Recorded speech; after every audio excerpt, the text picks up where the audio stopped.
Hello and welcome to another episode of the Average Joe Football Show. I'm your host, Joe Fair. Thank you guys so much for tuning in to another episode of Cillian Murphy's favorite football podcast. Oh my God. That's right. Really? That's right. I'm joined by my producer, obviously, my illustrious producer, Joe Thiessen. That one was for you, my dude. That was amazing. Yeah. Is that why you asked me his name twice at lunch today? No, actually, I just literally thought of this now. I have on my You were looking computer. it I up. have Peaky Blinders cast, and he's Oh the first one my that came up.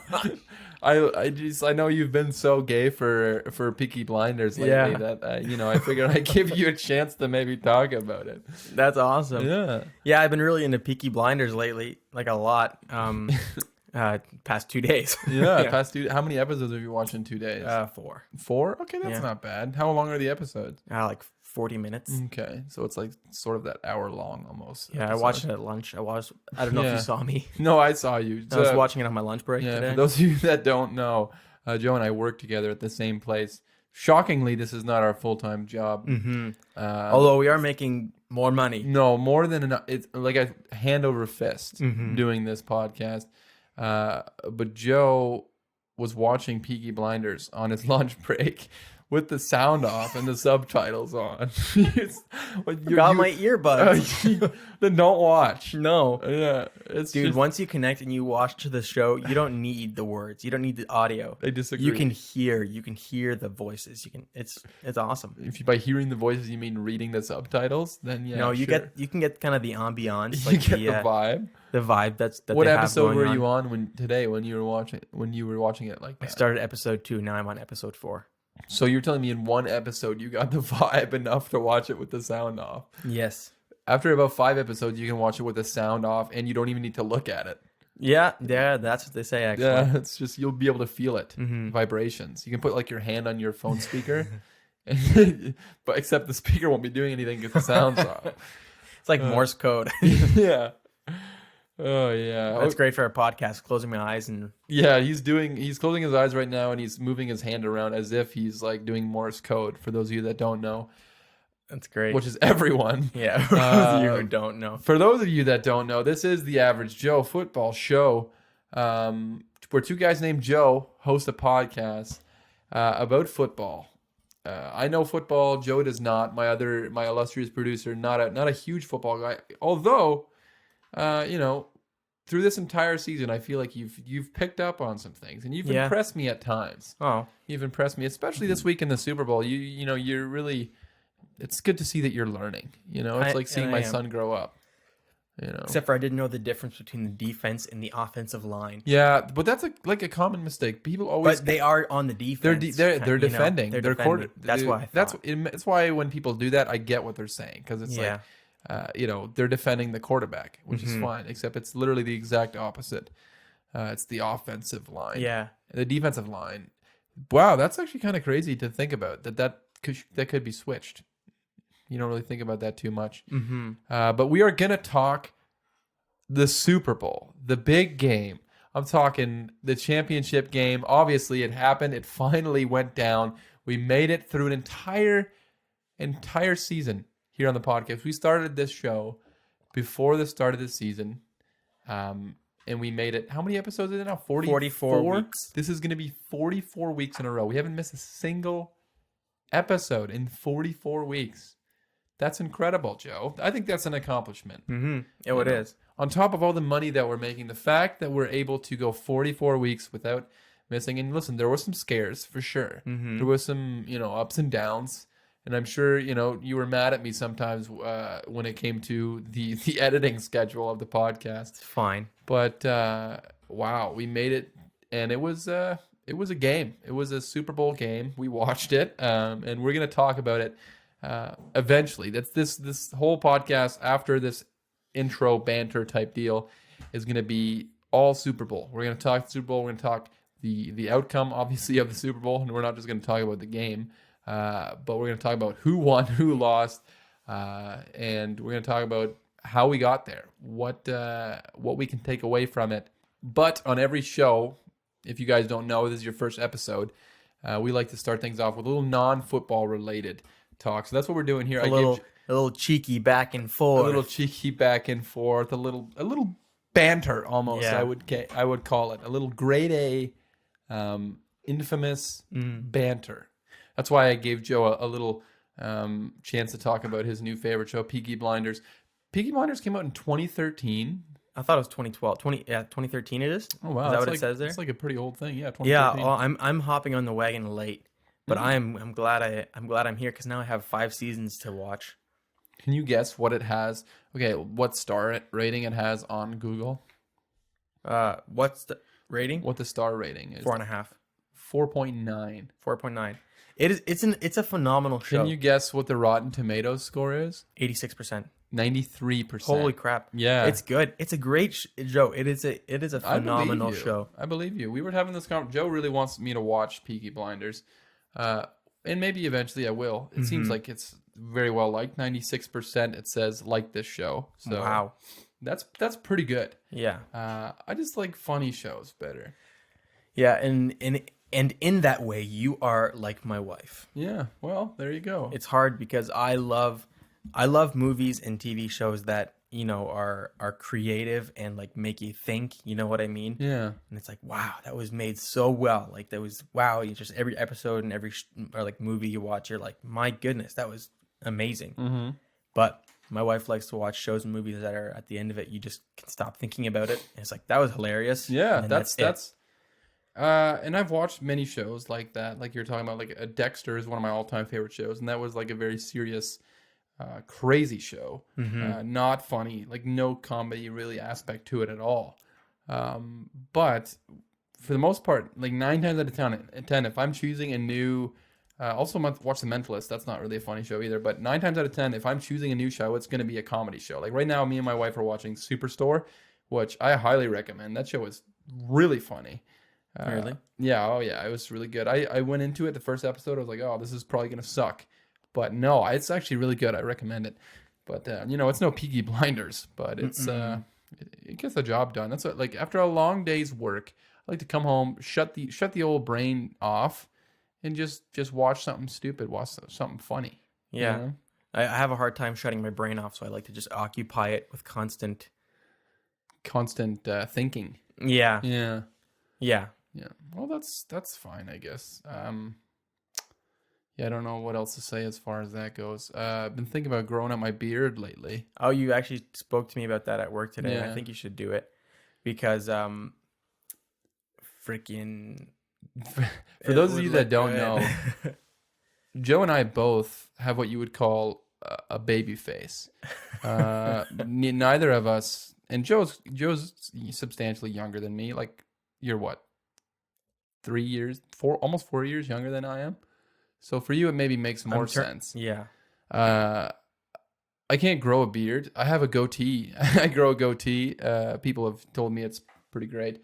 You know, I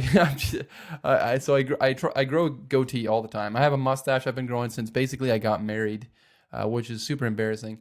And now I'm starting to, you know, get this hair on the side of my face. And then my wife was saying, "Wow, look at that's kind of coming in." Pretty good, which was kind of emasculating for her to say that.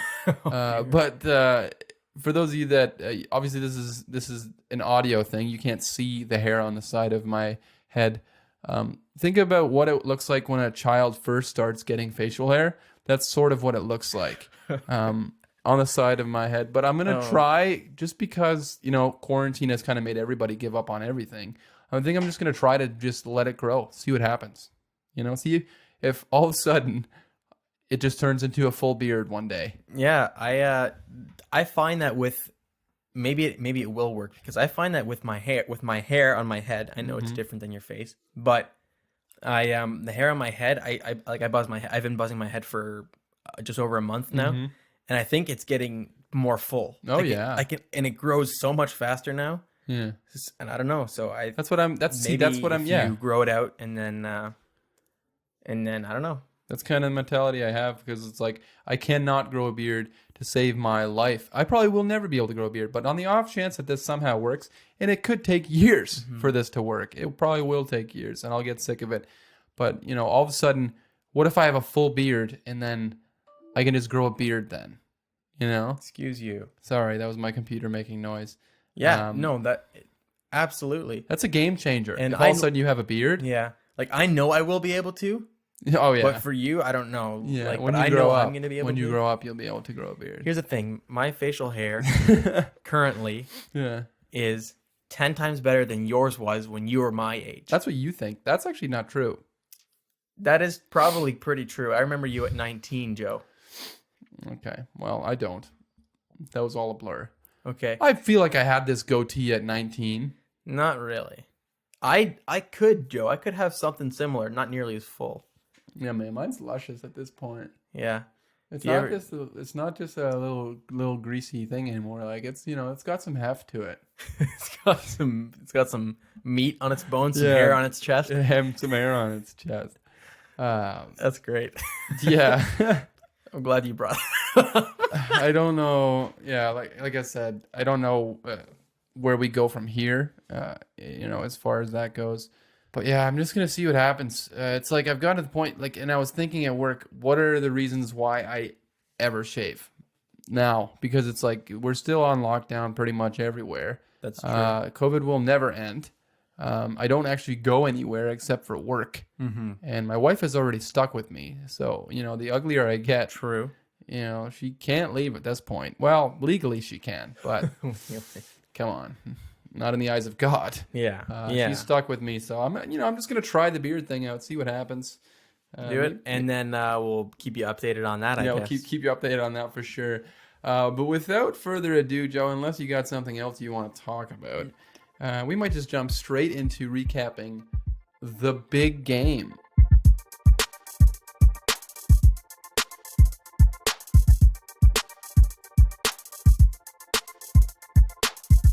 Here we are. We finally made it through the 2020-2021 NFL season. We end things off with a Super Bowl for the ages, one that had a ton of hype going into the Super Bowl. Maybe didn't live up to the hype quite as much, but in the year 2020/2021, what is really living up to the hype anyways? Am I right, Joe? Yeah, you're right. You have any thoughts on the 31-9 victory for the Tampa Bay Buccaneers over the Kansas City Chiefs in Tampa Bay? You heard a couple of my thoughts on Sunday as well as yesterday or today. Yeah. And this is why I'm asking. I thought you had some really great analysis at points. Okay, that's good. You want me to say those analyses right now? Well, you can wait if you want, but okay. You said something about Tom Brady when we first saw Tom Brady on the screen. Yes. You remember what you said? I remember that. Yeah. And I had a weird feeling. I seriously did. I had when we first saw Tom Brady on the screen walking up with his team, this guy looked young. Yes. He looked absolutely like young and ready to kick butt. Yeah. Like I don't know, when he walked out, I looked at him and I was like, Yeah. "Holy smokes. This guy's ready." I can speak for somebody that was watching you experience this. Yeah. And it really seemed like it did something to you. Seeing Tom Brady on the screen, you're just like, wow. Yeah. Okay. It's like, because you picked the Chiefs to win, if I'm not mistaken, right? Yeah, I did, yeah. But the second that you saw Tom Brady, I think you even said that, okay, I did I'm right rooting away. for the Buccaneers now. Yep. And it did something to you. It was a weird phenomenon. Like when he walked out, I was like, he looks young. He looks ready. Like, and he did. I agree. Like when we first saw him on the screen, like he looked like he was 24. Like, and that is, when it comes down to it, that is what Tom Brady is. That is the reason that he has succeeded as long as he has, his ability to stay young. I mean, the guy's 43 years old. Nobody's ever done this. Played quarterback at 43. Nonetheless, win a freaking Super Bowl against the best, what people thought was the best quarterback in the NFL, the guy that was going to come and steal his crown, the guy that was going to take the torch away from Tom Brady. But yet Tom Brady, very much in the same aspect that you're talking about, how he looked so young, just in his face, just that way. I don't know what I'm trying to say. Just visually in his face looked different. That's how his game was this year too, because like when he was in New England that last year and they lost to Tennessee in the playoffs, he was not the player that he was this year. And you can say that was the talent that he was surrounded by, or he wasn't having fun in New England or whatever it is. but people thought that he was washed. Like legitimately, you go back to the beginning of this season, not very many people thought the Bucs had a chance to win the Super Bowl. Some people thought that the Bucs weren't going to make the playoffs. And that's because the belief was Tom Brady was washed, and it's going to be a sad experience, him in Tampa Bay, because he can't throw anymore. He's just not the same guy. He's got that noodle arm, and all he does is he becomes the best deep ball passer in the NFL, and he has probably his best year. You could argue this is the best statistical year of his entire career, which, you know, you can go back to his MVP season, the season that he had with Randy Moss, where he threw for 45 touchdowns, I think it was, which was a record at the time. You can say that was maybe his best year, but this is definitely a top 3 season of his career, which is just insane to do at 43. But yeah, that really struck me when I saw you have that reaction, just seeing Tom Brady and seeing he just looked ready, I guess. You know? Yeah. It was just like an immediate thing. You were like, yep, Tom Brady's going to win this thing. And it's just, I don't know how we didn't see it coming, man. He does this every single year. Yeah. It's the only thing that are consistent in life: death, taxes, and Tom Brady in the Super Bowl. That's the only thing that we can count on. And yes, Tom Brady won the Super Bowl. It's his 7th Super Bowl victory in his illustrious career. Joe, you're not the only illustrious one on this episode. His 7th Super Bowl, which is, fun fact, more Super Bowls than any NFL franchise has altogether. Any franchise. So you can, like the Packers, they don't have 7 Super Bowls in their whole franchise.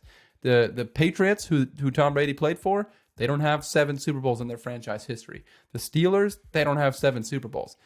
Tom Brady himself has more Super Bowls than any team in history, which is outrageous. Yikes. And for the longest time, he was compared to Joe Montana, who won 4 Super Bowls. That was seen as like the mark that you had to pass to be the GOAT, is getting 4 Super Bowl rings. Tom Brady passed that, and he now has 5 Super Bowl MVPs. So he has more Super Bowl MVP trophies. He could very well double it. Yeah.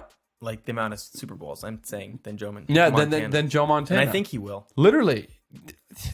I didn't even think about that. But that he totally could. The way he's playing right now, and we have to be careful because quarterbacks, I think, can fall off an extremely steep cliff in just out of nowhere. It happened with Peyton Manning. Peyton Manning played at an MVP level every year in Denver, except for the year that he evidently won the Super Bowl. But his last year there in Denver, he fell off a huge cliff, and he just didn't look like a half decent quarterback when he's a Hall of Famer. He just got inducted into the Hall of Fame. Or he's getting inducted into the Hall of Fame. And we got to be careful when we say things like, oh, Tom Brady's going to play till he's 50, because you never know. Eventually, you think Father Time will catch up to him. But Tom Brady is just a different scenario. I mean, the guy, he's aging differently. And I think it's not luck. It comes from a ton of hard work on his part. He is a complete psychopath when it comes to winning.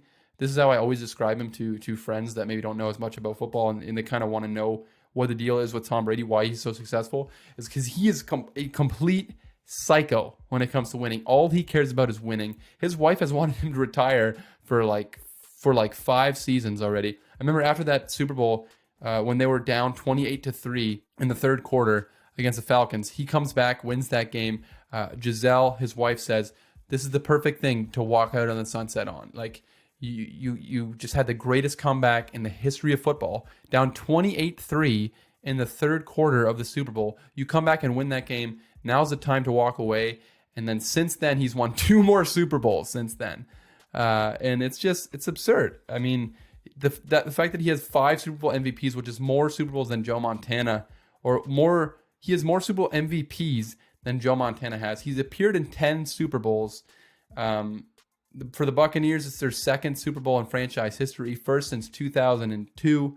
They're also the first team to host a Super Bowl, and now they're the first team to win a Super Bowl in their hometown. What an incredible season it was for the Buccaneers. I know there was times where it seemed like this was going to go awry, things were going to go bad. Bruce Arians didn't look like he was enjoying coaching there.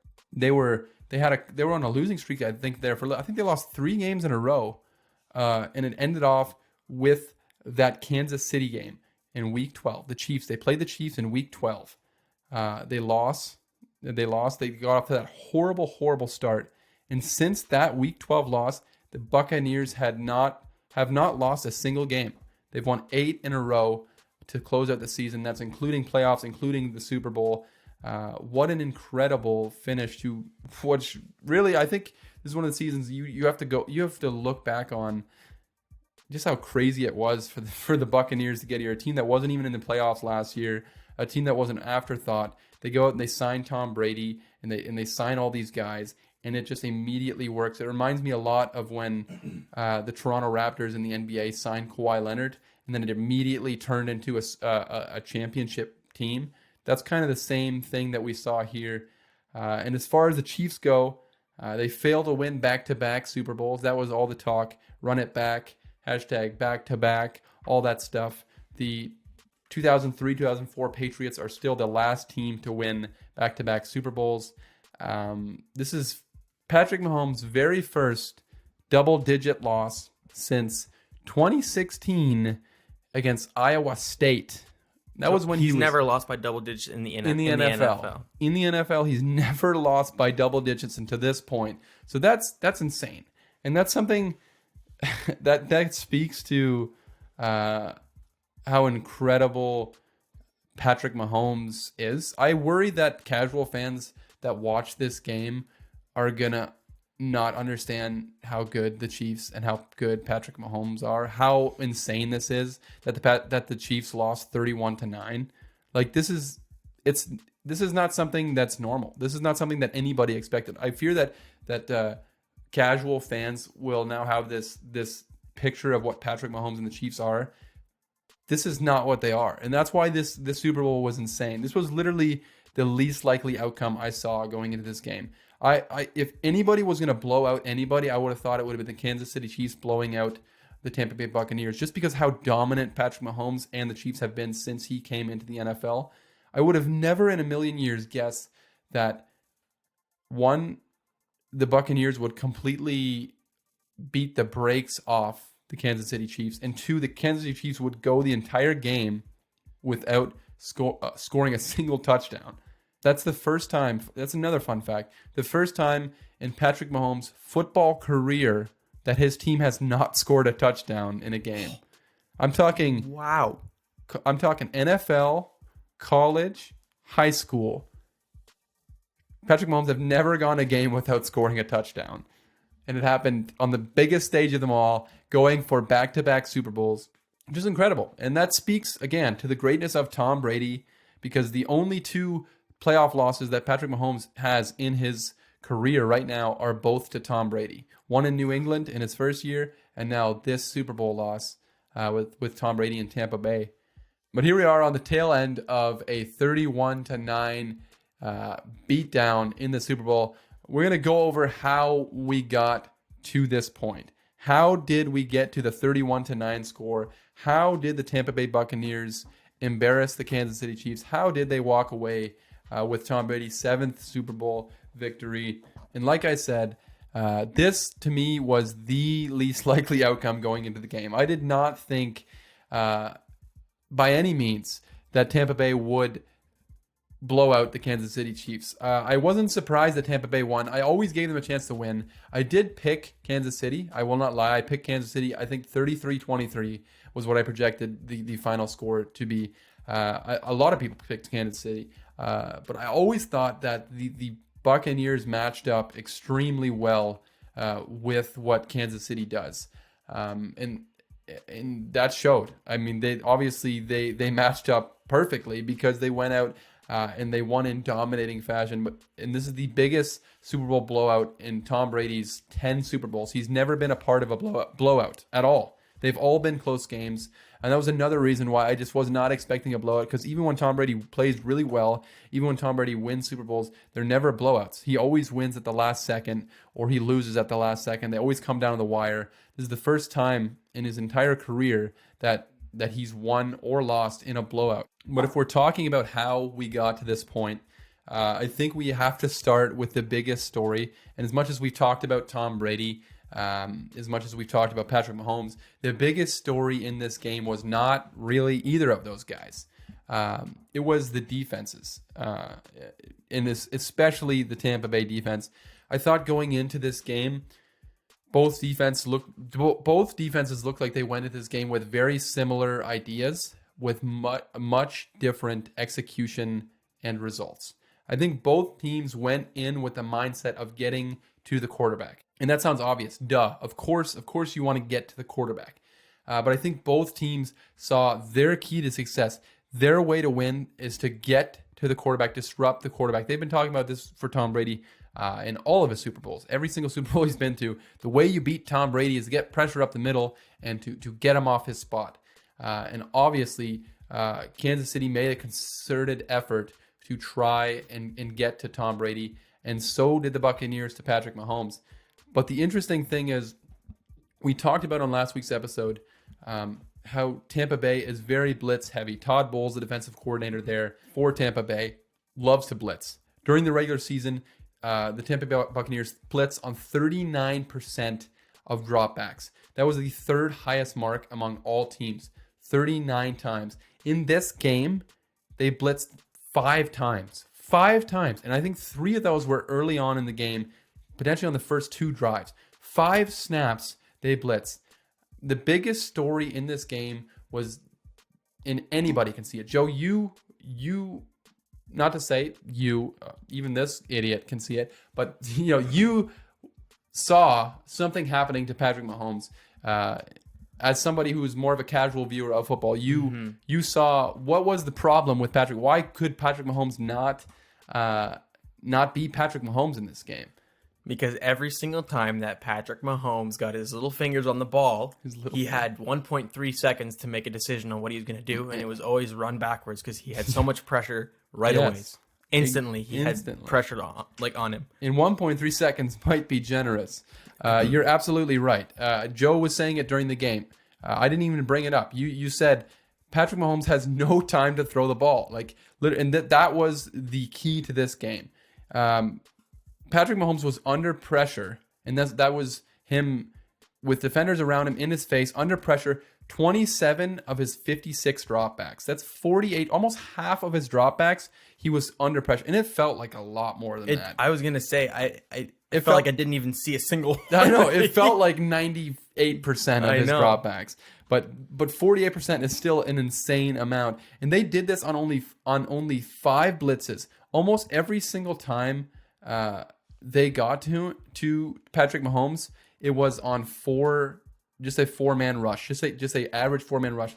What the Tampa Bay Buccaneers were constantly doing, pre-snap, they would show blitz. They would have a linebacker come up or a safety come up, and they would show blitz. It would look like they were going to blitz, and right as the ball was snapped, that linebacker, that blitzer would step off. They would rush 4, and they would still get to Patrick Mahomes with those 4 guys. There's times in this game with 3 defenders they got to Patrick Mahomes. Patrick Mahomes had no time, and you can blame it on the fact that they were missing their starting tackles. Obviously, that was a huge factor in this game. And we talked about that last week, and everybody talked about the fact that Tampa Bay, or Kansas City rather, doesn't have their starting 2 tackles, and they don't have their starting guard from last season. And I think all of us just assumed that Patrick Mahomes and this Kansas City Chiefs offense was going to find a way to work around that, find a way to, yes, that sucks. Tackles are extremely important. But I think we all just thought this team is special enough that they're going to find a way to get around the fact that they're missing their starting tackles. But that was not the case. As much as Patrick Mahomes tried, and he tried so hard, like Joe said, as soon as the ball touched his hands, he already was taking a step back on almost every single snap that he took.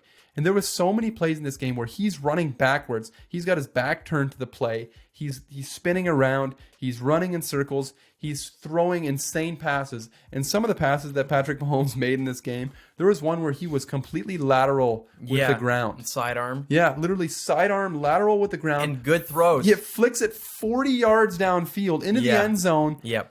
And off the face mask of There his were teammate. like 2 or 3 opportunities that I saw for touchdowns, Oh yeah. just stuff like that. Yeah, Patrick Mahomes, like you cannot say that he did not try in this game. Despite his toe injury and everything, he did his darndest to do everything that he could. I mean, his arm strength was on full display in this game because he just didn't have any time, and he would be running around for 4 or 5 seconds, a little flick of the wrist, not risk. And his teammates did not help him up. Travis Kelce had some big drops at points. I think Demarcus Robinson had some drops. Even Tyreek Hill. There's some of the receivers were getting the ball deflected off their face mask, and you can't do that when your quarterback is in such a terrible spot and under so much pressure. And I think that was the key to the game. Get it. Shaq Barrett, JPP, Vita Vea, and Ndamukong Suh had a really big game. Those four guys getting to Patrick Mahomes was the reason that Tampa Bay won this game. And I thought Kansas City, like we talked about, I think they had very much the same mentality as Tampa Bay going into the game. They wanted to get to Tom Brady. They wanted to pressure Tom Brady. They sent a lot more blitzes. I went back and watched the condensed version of this game yesterday as I was taking notes. It looked to me like Kansas City sent a lot more exotic blitzes. They obviously don't have the pass rush players that Tampa Bay does. It just didn't work. I haven't seen a game be this dominated at the line of scrimmage. It's probably since that Seattle versus Denver game, the Super Bowl, when Seattle, I think, won 43-8 or whatever it was. The Tampa Bay Buccaneers dominated the game at the line of scrimmage. Their defensive line dominated the Chiefs' offensive line. Their offensive line dominated the Chiefs' defensive line. And that brings me to the offense, which is another thing that was so dominant at times in this game for Tampa Bay. The Bucs came out early, determined to run the ball. You could tell right from the get-go. They were going to run the ball. They were going to establish the run, which is something that we've seen at times in games where they've lost, games where they've been down. They completely abandoned the run early. We saw it in that New Orleans game when they got blown out on Sunday Night Football, where I think they had like 5 rush attempts. That was absolutely not the case in this game. They were determined to run the ball, even when they got down 3-0. They did nothing flashy, just power running. Run the ball up the gut with Leonard Fournette, playoff Lenny, who has played tremendous in this playoffs. And then when they're not running, it was all quick passes. It was a quick pass. It was little screen plays. It was slants. It was play action pass. And that's why you run the ball as much as they did, to set up play action pass, set up those short little plays, and not allow the pressure to get to Tom Brady. And that, I think, was the biggest thing. Tom Brady wasn't under pressure in this game because he didn't hold the ball for very long. And that's what he's been doing for years. As much as this is a deep threat offense, and Tom Brady was probably the best deep ball thrower in the NFL. In this game, you didn't see a whole lot of deep shots. Every once in a while, they would take a shot deep, but for the most part, it was little dump offs, little screen plays, little slants, play action pass, just things to get the ball out of Tom Brady's hands as quick as possible. And who better to get the ball out of Tom Brady's hands than his old friend Rob Gronkowski, Gronk. That guy, how did we not guess that Rob Gronkowski was going to have an all-time game in the Super Bowl, despite not doing much during the regular season? Joe, I think you had him on your fantasy team, did you not, Rob Gronkowski? I did, and he did jack all for me Yeah, the whole jack season. all, exactly. He didn't do a whole lot during the regular season, but what do you know? In the grandest stage of them all, Gronkowski scores 2 touchdowns and is the leading receiver for the Tampa Bay Buccaneers. The Kansas City Chiefs did a decent job keeping Mike Evans in check, Chris Godwin in check, but Rob Gronkowski was a game wrecker in this game. Antonio Brown had himself a touchdown, and Leonard Fournette, like we talked about, was a huge part of this win for this Tampa Bay offense.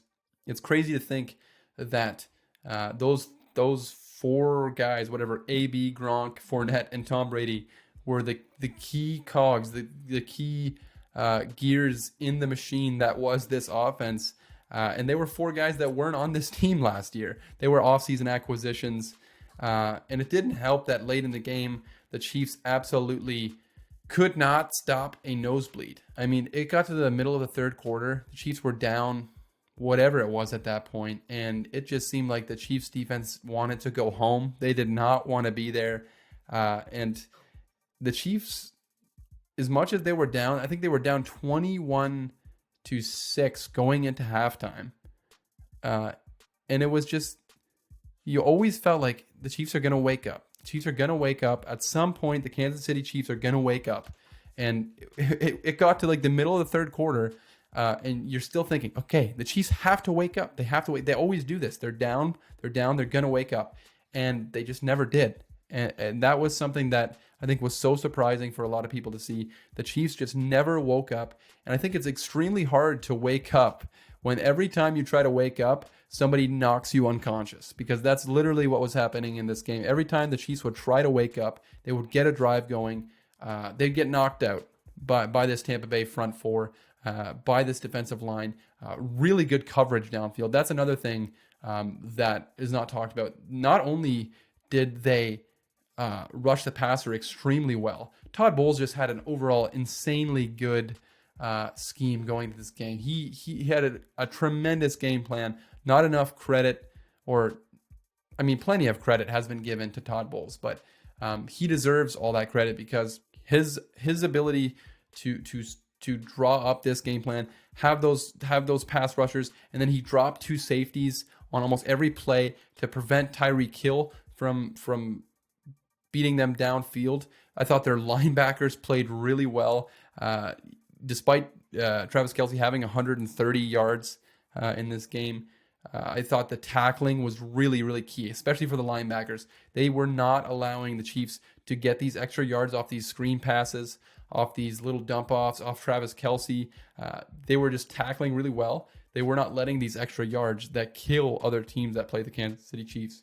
And those were kind of the keys to a Tampa Bay victory. And I'm going to go over a few final takeaways from what was a crazy, crazy Super Bowl 55. And my first takeaway from this game is how the fate of the Tampa Bay Buccaneers so drastically changed with this offseason, this last offseason.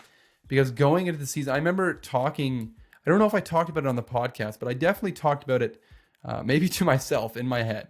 But there was some thought that Tampa Bay was going to run it back with Jameis Winston. They were going to sign Jameis Winston to an extension. I think Bruce Arians even said at times that they were planning on signing Jameis Winston to an extension. And I can't imagine.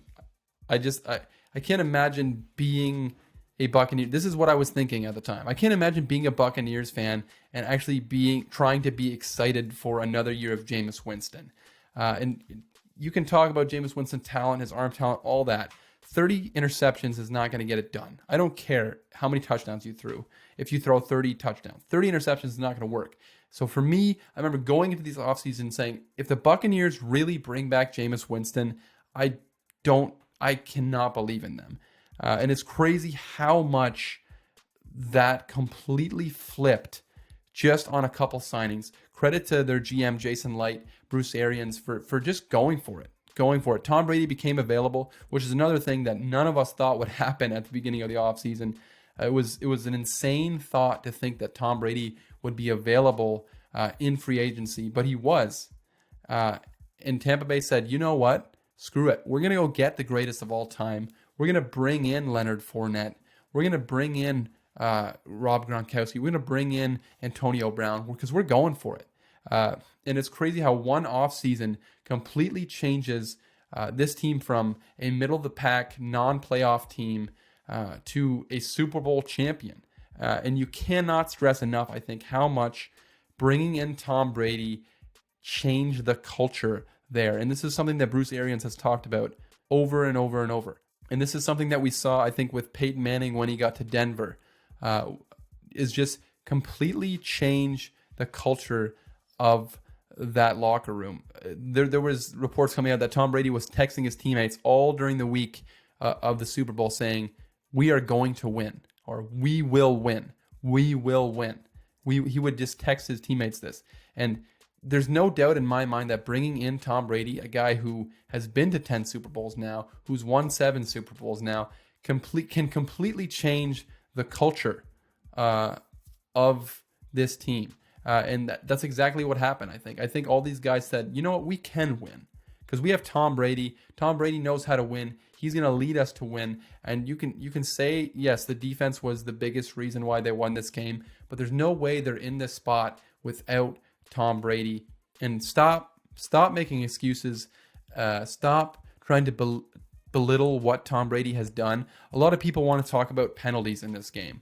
And penalties were a huge factor for Kansas City. Kansas City had 11 penalties for 120 yards. That's brutal. Tampa Bay had 4 penalties for 39 yards. If you really want to get into blaming this game on the referees, I think you're so lost, because I don't think the referees had anything to do with the domination that Tampa Bay put on Kansas City. You can talk. Were there some bad calls? Yes, sure. I absolutely agree. But there was also some complete boneheaded moves by Kansas City in this game that cost them huge plays. Early on, there was an unnecessary roughness on Chris Jones in the second quarter. Just a stupid play. He was swinging. You cannot retaliate like that. You can't like push a guy around in the Super Bowl. You got to be smarter than that, especially coming off a Super Bowl. You'd think that they would know better than that. And then there was the holding call on Travarius Ward that turns an interception by Honey Badger into a first down for Tampa Bay. That was one of those ticky-tack plays that people were not too happy about, but that's devastating to go from an interception, all the momentum on their side, to a first down for the other team, completely kill your momentum. And the next play after that is actually a touchdown to Rob Gronkowski. And then there was another defensive pass interference play at the end of the second half that helped the Buccaneers score a touchdown. That was another one where people thought that it was a bad call, and I can kind of agree with that. But then on that same drive, Honey Badger has a defensive pass interference in the end zone that puts the ball on the 1 yard line, sets up the Antonio Brown touchdown. And then Honey Badger's talking so much crap to Tom Brady, and that's another thing that happened in this game. Tyrann Mathieu, Honey Badger, was in the face of Tom Brady. Him and Tom Brady were getting into it. And I loved it. I love to see Tom Brady getting in Honey Badger's face. That was so fun to watch. Tom Brady chased him at one point because Honey Badger was waving his finger in his face. I'm not sure what you have to talk about when you're getting torched defensively by Tom Brady, but Honey Badger was talking. Tom Brady was getting in his face. And just too many mistakes, just a lack of discipline on the Kansas City defense and team in general. There's so many calls in this game. You can talk about the bad ones, but there's also a bunch of ones that were just stupid. There was the offsides penalty on one of those field goals. It was a field goal attempt by Tampa Bay, and then there's an offsides on the field goal. That drive ends up in a touchdown. And it's just little things like that. You'd think that a defending Super Bowl champ would be smarter than that. So to me, you could blame it on the referees, but I think you're crazy. And that really comes down to, I see a lot of people trying to say that Tom Brady is lucky, or Tom Brady, the only reason he's as successful as he is luck, pure luck. Oh, he has great defenses carrying him every single year. And I feel so bad for those people that genuinely try to make themselves believe this, because I used to be in that spot where I hated Tom Brady.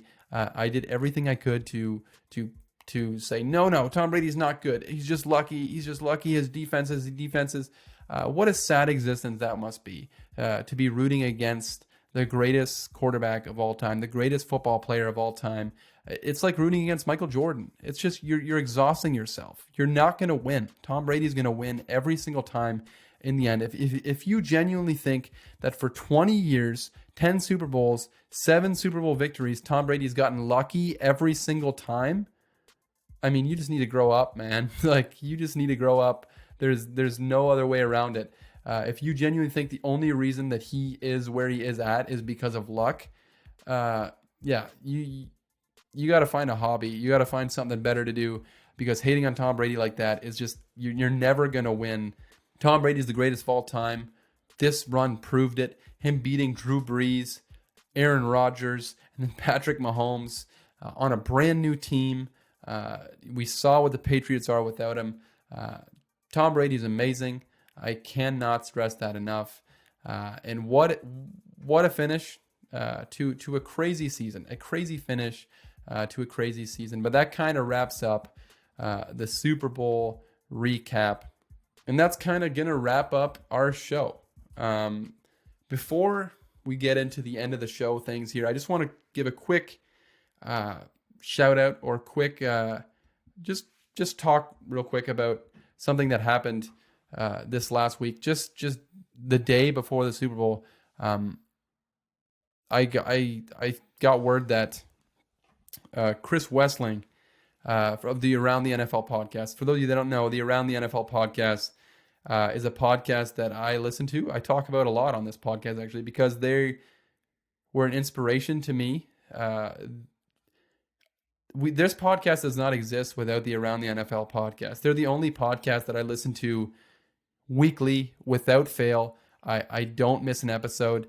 There's a bunch of other podcasts that I listen to, but no podcast do I listen to the same way as the Around the NFL podcast. And I would highly recommend it. It's a tremendous, tremendous podcast. One that I've been listening to for probably, 5, 6, 7 years, something like that. Going back to just fresh out of high school. And they've been such a big part of my life. And if you follow the show on Instagram, you've seen recently, whether it's in my story or wherever it is, I've been posting a lot about Chris Wessling and his battle with cancer. And unfortunately, this week, it came out that Chris Wessling lost his battle with cancer. And it's really sad. And it feels weird to mourn so heavily over somebody that you've never met. I've never met him in real life, but in a sense, the fact that I listened to this podcast, I heard his voice multiple times a week for years. It feels like I lost a friend. It really does. And if you haven't heard about Chris Wessling, or you don't know the person that he is, you can go on NFL.com. You can go anywhere. Just type in his name, and you'll see these amazing tributes to the guy that he was, and the legacy that he lives. It's really unfortunate. Cancer sucks so bad. And my thoughts and prayers are with his wife, Lakeisha, and his son, who was born, I think, less than a year ago now. I can't imagine what they're going through, but my thoughts and my prayers are with them. And I cannot say how much of an impact Chris Wessling has made on my life, on who I am, honestly. He's just been such a big part of my life, and just knowing that I'll never get to hear him on the Around the NFL podcast again, it's super disappointing, and super sad. Honestly, I'm not sure how else to describe it, but I just wanted to just shout him out, because I think that he deserves it, and he's just such an incredible person. I remember when he was diagnosed with cancer for the first time, and then he beat it. And then the second time, he was diagnosed with cancer for the second time, and I posted a story on the show's Instagram, just saying my support for Chris Wessling, because, like I said, an amazing guy, and I want to support him. And I remember him responding to that story, and saying something like, "Sorry, it took so long to respond," or whatever. I just had a lot of messages to catch up on, or whatever. And I was not expecting a response from him. But the fact that he felt almost obligation to respond to somebody he'd never even met before. He had no idea who I was. He had there was no reason why he needed to respond, but that just kind of shows the person that he was, and that he just went out of his way to respond to all these messages, to let us know that he saw that we were rooting for him. So just, yeah, I don't know really where else to go with this other than say rest in peace to a great podcaster, a great NFL writer, and a great man in Chris Wessling. And my thoughts and prayers are with all of his family and his friends. And yeah, rest in peace. And on that somber note, we'll try to switch gears here a little bit and end this show off. Joe, I don't know about you, but I had a good time today on today's show. We made it, like we said, 44 weeks without missing an episode, and that's going to end next week. We're actually quitting the podcast. That's We're it. done now. It's over. It's getting too hot in here. I'm sweating too much. I just can't take it anymore. No, I'm just kidding. We are taking a break, however. We talked about we've made it 44 straight weeks. It's been a grind. It's been fun. Who would have thought that we would have made it through this 2020 NFL season when it seemed like we might not ever have games? And I want to just say thank you to everybody that's been with us this whole time from the beginning. And those of you that have just joined us recently, appreciate you. And those that will join us in the future. I'm really excited for where this podcast is going to go. And we have big plans inside and outside the podcast. And we're going to work on those plans in these next 25 days, I think it is. We're taking 25 days off. I think it's about 3.5 weeks we're going to take off. We're coming back March 9th, just in time for the start of free agency here in the NFL. March 9th, and that's going to be a Tuesday. So also during the offseason, we're going to switch our upload schedule back to what it was when we initially started the podcast. We're going to go back to Tuesday uploads. We're going to be recording on the weekends, uploading it Tuesday. So we'll be taking a few weeks break. Like I said, I appreciate everybody that supported us throughout this whole way. We're super excited. It's not just going to be a rest during these 3.5 weeks. We're going to be working on ways to better the podcast, make it better, do everything we can to continue to improve. And who knows, when we come back and we do off-season stuff, eventually when we get into the real thick of it, the real slow part of the off-season, we might start doing a few non-football related things on the podcast. Just have a little fun with it, brainstorm a little bit. There's also potential of a new non-football related podcast that we're going to be working on. So stay tuned for that. That's going to be worked on in a couple weeks. I'm not going to say when it's going to be released because we have no clue. But that's another thing that we're going to be working on in the coming weeks, Joe. But I don't know if you have anything you want to say before we wrap things up. No, man, I'm all ears. You're all ears. Very good. Yeah, I'm going to really take these 3.5 weeks to just really try to grow out this beard. Yeah, we'll get back to you on the 9th to see this the update. Maybe we'll do some before and after pics. I can't promise that. I absolutely can't promise that. But it's hot in here. I'm sweaty. I don't know about you. Is. Before we close, make sure you guys follow us on Instagram and Twitter. Still trying to get Twitter figured out. Instagram _average Joe show. Joe, you got anything that you want them to follow you on? Yeah, guys, check out Peaky Blinders on Netflix. Season 6 is actually going to come out in someday. Joe's actually the executive producer on I am the executive 6 producer. Peaky Blinders. But yeah. Stay tuned to the Instagram account. These next few weeks, I think I'm going to just upload some stuff on there. So we won't be doing a podcast, but I'll try to put some stuff up there, some content. Would appreciate the support. Make sure you guys give us a 5-star rating on Apple Podcasts. Give us a good review. All that good stuff. Make sure you share the podcast. Like I said, you have no clue how much sharing the podcast means, especially at the beginning of our podcast here. We are 44 weeks in, but we're still very much a new podcast. So make sure you guys share it with other people that might enjoy it. But wow, it's just, I almost don't want to close the show because we're just not going to be back for a while. Yeah. It's kind of sad, actually. It is a bit sad. It's weird taking a break when we've been so consistent for almost a year. I know. And there's some weeks where when we'll record, and then by the next time we record, it's only a week later, but it feels like it's been a long time. Yeah, it's been weird that we actually have, through holidays, through everything, done every single week. Yeah. consistently. When We're gonna it's forget how interesting. to do this, man. Probably. So please stick with us when we come back. But when we come back, we're going to be coming back better than ever. Yes. We're going to jump right into free agency stuff. It's going to be, I think, like literally 2 weeks ahead, not even 2 weeks ahead of free agency on the 9th there. Free agency starts on the 17th. So it's just over just a week. Yeah, so we're gonna do a ton of free agency stuff, maybe do some non-football related stuff, super fun. But without further ado, thank you guys for being along with us on the crazy 2020-2021 season. It's been real, it's been crazy, and we will catch you guys on the next one.